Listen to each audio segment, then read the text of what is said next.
نحمدہ ونصلی علی رسولہ الکریم اما بعد۔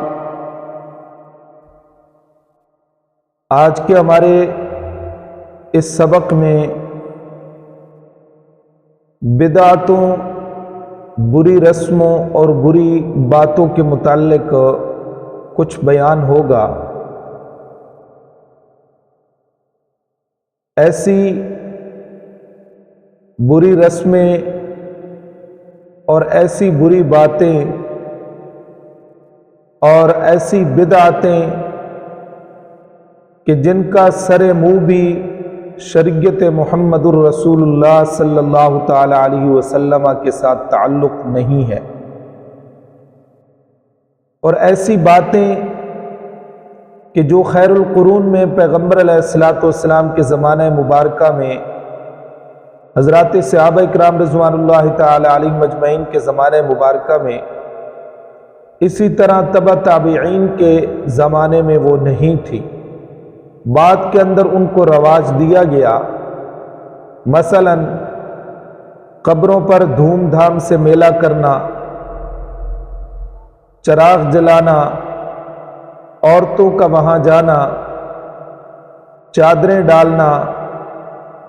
پختہ قبریں بنانا، بزرگوں کو راضی کرنے کے لیے ان کی قبروں کی حد سے زیادہ تعظیم کرنا، قبر کی مٹی کو جسم پر ملنا، تعزیہ یا قبر کو چومنا، قبروں کی طرف نماز پڑھنا، اسی طرح اس پر حلوہ مالیدہ چڑھانا یا اسلام اس کو سلام کرنا، کسی چیز کو اچھوتی سمجھنا، محرم کے مہینے میں عورتوں کا مہندی لگانے کو معیوب سمجھنا، بناؤ سنگھار جو ہے وہ عورت کا چھوڑ دینا ماہ محرم الحرام کے مہینے میں، مرد کے پاس نہ رہنا، لال کپڑا نہ پہننا، اسی طرح غیر اللہ کے نام کی نظر و نیاز دینا، عورت کے دوسرے نکاح کو معیوب سمجھنا، نکاح ختنہ بسم اللہ وغیرہ میں خاندانی رسموں کی پابندی کرنا، خصوصاً قرض لے کر ناچ گانے کی مجلس جمانا، ہولی دیوالی کی رسمیں وغیرہ کرنا، سلام کی جگہ دوسرے الفاظ آداب وغیرہ استعمال کرنا، یا صرف سر پر ہاتھ رکھ کر جھک جانا، عورت کا دیور، جیٹھ، پھوپھی زاد، چچا زاد، خالہ زاد یا کسی نامحرم کے سامنے بے پردہ آنا، راگ باجا گانا سننا، ڈومنیوں وغیرہ کو نچانا اور دیکھنا، نسب پر فخر کرنا یا کسی بزرگ سے منسوب ہونے کو نجات کے لیے کافی سمجھنا، کسی کے نسب میں نقص ہو اس پر تان کرنا، جائز پیشہ والوں کو ذلیل سمجھنا، حد سے زیادہ کسی کی تعریف کرنا، شادیوں میں فضول خرچی، خرافات وغیرہ کرنا، ہندوؤں کی رسمیں کرنا، دولہا کو خلاف شرع لباس پہنانا، سہرا باندھنا، مہندی لگانا، آتش بازی کرنا، فضول آرائش کرنا،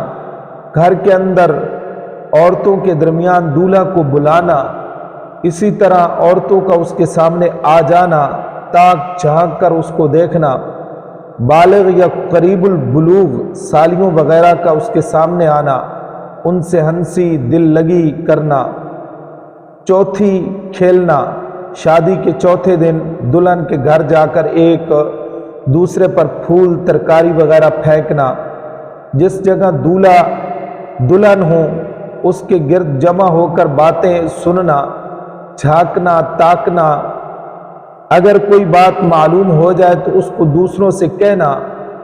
مائیاں بٹھانا اور اس کی وجہ سے ایسی شرم کرنا جس سے نمازیں قضا ہو جائیں،